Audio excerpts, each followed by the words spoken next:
जय हिंद दोस्तों एक बार फिर से आप सभी का स्वागत है हमारी इस ज्ञान की दुनिया में। दोस्तों आज के हमारे इस वीडियो में हम आपको बताएंगे विश्वकर्मा ब्राह्मणों के बारे में। लेकिन उससे पहले अगर अभी तक आपने हमारे चैनल को सब्सक्राइब नहीं किया है, चैनल को ज़रूर सब्सक्राइब कर लें। दोस्तों हम अपने प्राचीन ग्रंथों, उपनिषद एवं पुराण आदि का अवलोकन करें तो पाएंगे कि आदिकाल से ही विश्वकर्मा शिल्पी अपने विशिष्ट ज्ञान एवं विज्ञान के कारण ही न मात्र मानवों अपितु देवगणों द्वारा भी पूजित और वंदित हैं। भगवान विश्वकर्मा के आविष्कार एवं निर्माण कार्यों के संदर्भ में इंद्रपुरी, यमपुरी, वर्णपुरी, कुबेरपुरी, सुदामापुरी, शिवमंडलपुरी आदि का निर्माण इनके द्वारा किया गया है। पुष्पक विमान का निर्माण तथा सभी देवों के भवन और उनके दैनिक उपयोग होने वाली वस्तुएं भी इनके द्वारा ही बनाई गई हैं।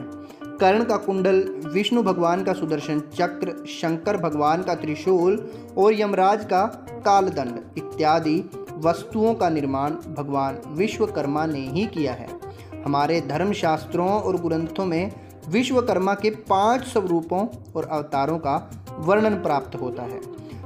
इनमें सबसे पहले नाम आता है विराट विश्वकर्मा का, जो सृष्टि के रचयिता थे। उसके बाद हैं धर्मवंशी विश्वकर्मा, जो महान शिल्प विज्ञान के विधाता थे। प्रभात पुत्र अंगिरा वंशी विश्वकर्मा, ये आदि विज्ञान विधाता थे। वसुपुत्र सुधन्वा विश्वकर्मा, महान शिल्पाचार्य, विज्ञान जन्मदाता ऋषि अथर्व के पुत्र थे। ये भृगुवंशी विश्वकर्मा, जो उत्कृष्ट शिल्प विज्ञानचार्य थे। ये शुक्राचार्य के पोते थे। देवगुरु बृहस्पति की भगनी भुवना के पुत्र भुवन विश्वकर्मा की वंश परंपरा अत्यंत वृद्ध है।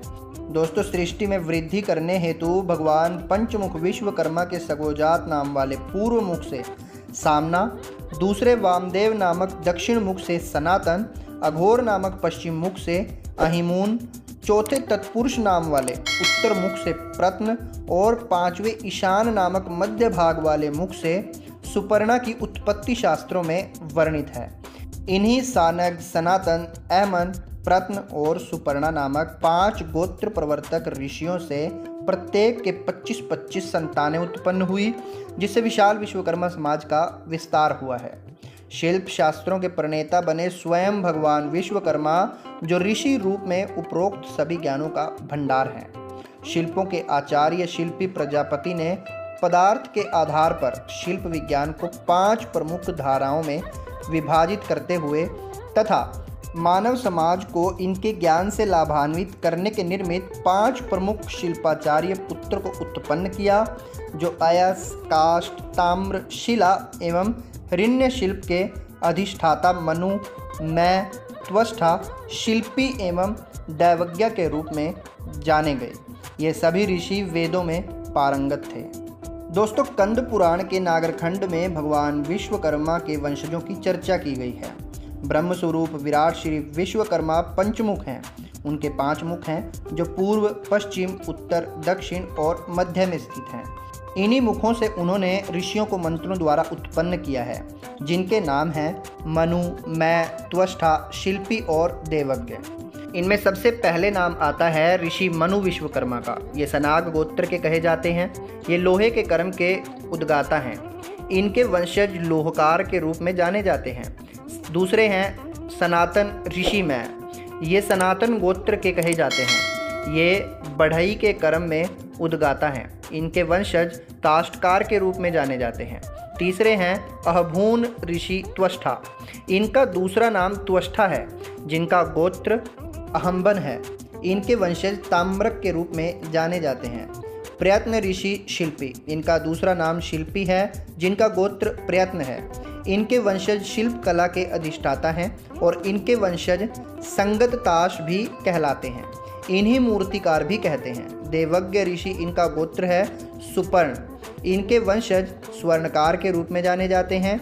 ये रजत, स्वर्ण, धातु के शिल्प कर्म करते हैं।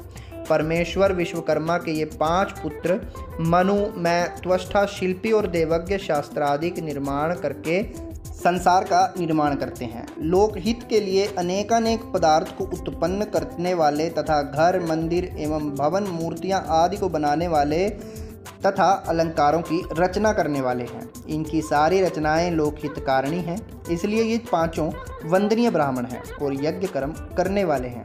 इनके बिना कोई भी यज्ञ नहीं हो सकता। मनु ऋषि ये भगवान विश्वकर्मा के सबसे बड़े पुत्र हैं। इनका विवाह अंगिरा ऋषि की कन्या कंचना के साथ हुआ था। इन्होंने मानव सृष्टि का निर्माण किया है। इनके कुल में अग्निगर्भ, सर्वतोमुख, ब्रह्म आदि ऋषि उत्पन्न हुए हैं। भगवान विश्वकर्मा के दूसरे पुत्र मैं महर्षि थे। इनका विवाह पराशर ऋषि की कन्या सौम्या देवी के साथ हुआ था। इन्होंने इंद्रजाल सृष्टि की रचना की है। इनके कुल में विष्णुवर्धन, सूर्यतंत्री, तंकपान, ओज, महोज इत्यादि महर्षि पैदा हुए हैं। भगवान विश्वकर्मा के तीसरे पुत्र महर्षि त्वष्टा थे। इनका विवाह कौशिक ऋषि की कन्या जयंती के साथ हुआ था। इनके कुल में लोकत्वष्टा, तंतु, वर्धन, हिरण्यगर्भशुल्पी, अम्लायन ऋषि उत्पन्न हुए हैं। वे देवताओं में पूजित ऋषि थे। भगवान विश्वकर्मा के चौथे पुत्र थे महर्षि शिल्पी। इनका विवाह भृगु ऋषि की कन्या करुणा के साथ हुआ था। इनके कुल में वृद्धि, द्रोण, हरिताश्व, मेघवाहनल, वस्तोषति, शवमुन्यु आदि ऋषि हुए हैं। इनकी कलाओं का वर्णन मानव जाति तो क्या देवगण भी नहीं कर पाए हैं। भगवान विश्वकर्मा के पांचवें पुत्र महर्षि दैवज्ञ थे। इनका विवाह जैमिनी ऋषि की कन्या चंद्रिका के साथ हुआ था। इनके कुल में सहस्त्रातु, हिरण्यमय, सूर्यगोविंद, लोकबांधव, अर्कशली इत्यादि ऋषि हुए हैं। इन पांच पुत्रों की छैनी, हथौड़ी और अपनी उंगलियों से निर्मित कलाएं दर्शकों को चकित कर देती हैं। उन्होंने अपने वंशजों को कार्य सौंपकर अपनी कलाओं को सारे संसार में फैलाया और आदि युग से आज तक अपने अपने कार्य को संभालते चले आ रहे हैं। विश्वकर्मा जी के बहुत सारे अवतार भी हुए हैं, जिनके बारे में अभी आगे हम आपको बताने वाले हैं। जैसे राम, कृष्ण आदि ईश्वर के अनेक अवतार पुराणों में वर्णित किए गए हैं, वैसे ही विश्वकर्मा भगवान के अवतारों का वर्णन मिलता है। स्कंद पुराण के काशी खंड में महादेव ने पार्वती जी से कहा है कि हे पार्वती, मैं आपसे पाप नाशक कथा कहता हूँ। इसी कथा में महादेव जी ने पार्वती जी को विश्वकर्मेश्वर लिंग प्रकट होने की कथा कहते हुए त्वष्टा प्रजापति के पुत्र के संबंध में कहा। ये जो विश्वकर्मा जी के प्रथम अवतार थे। प्रत्यक्ष आदि ब्रह्मा विश्वकर्मा त्वष्टा प्रजापति का पुत्र पहले उत्पन्न हुआ और वह सब कर्मों से निपुण था। दूसरे अवतार के बारे में कहा गया है स्कंद पुराण में। स्कंद पुराण प्रभास खंड सोमनाथ महात्म्य सोमपुत्र संवाद में विश्वकर्मा के दूसरे अवतार का वर्णन इस भांति मिलता है। एक समय कैलाश पर्वत पर शिवजी, पार्वती, गणपति आदि सब बैठे थे। उस समय स्कंद जी ने गणपति जी के रत्न जड़ित दांतों और पार्वती जी के जवाहरात से जड़े हुए जेवरों को देखकर प्रश्न किया है कि हे पार्वतीनाथ, आप यह बताने की कृपा करें कि ये हीरे, जवाहरात, चमकीले पदार्थ किसके निर्मित हैं। इसके उत्तर में भोलानाथ शंकर ने कहा कि शिल्पियों के अधिपति श्री विश्वकर्मा की उत्पत्ति सुनो। शिल्प के प्रवर्तक विश्वकर्मा 5 मुखों से 5 जटाधारी पुत्र उत्पन्न हुए, जिनके नाम मनुमय, शिल्प, त्वष्टा, देवज्ञ थे। यह 5 पुत्र ब्रह्मा की उपासना में सदा लगे रहते थे।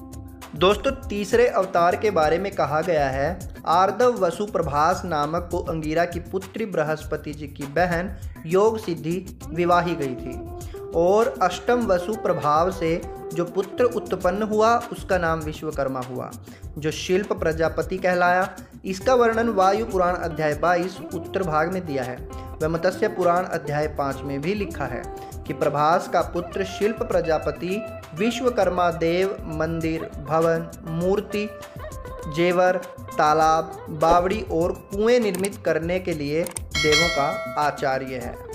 दोस्तों, अगला अवतार है विश्वकर्मा ऋषि का। विश्वकर्मा नाम के ऋषि भी हुए हैं। विद्वानों को इसका पूरा पता है कि ऋग्वेद में विश्वकर्मा सूक्त दिया हुआ है और इस सूक्त में 14 ऋचाएं हैं।